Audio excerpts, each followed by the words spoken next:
Zakaj ste se v mestni občini Maribor odločili za dobrodelno akcijo Darujmo srcem? Ja, to je bila predvsem pobuda župana.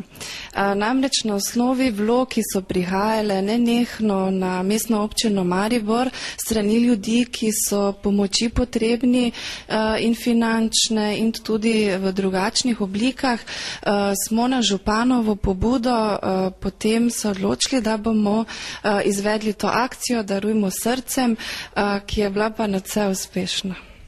Dokdaj traja akcija in koliko denarja ste zbrali doslej? Ta akcija se bo torej nadaljevala vse leto.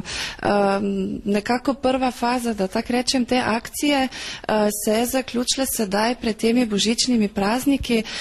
Saj smo želeli na županovo pobudo, torej denar razdeliti ljudem, ki so najbolj pomoči potrebni, da jim bodo ti božični prazniki lepši, malo toplejši.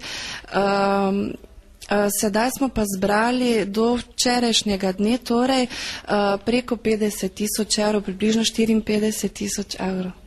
Tako da moram povedati, da podjetja se še kar naprej odzivajo na to akcijo in še kar naprej nakazujejo ta denar.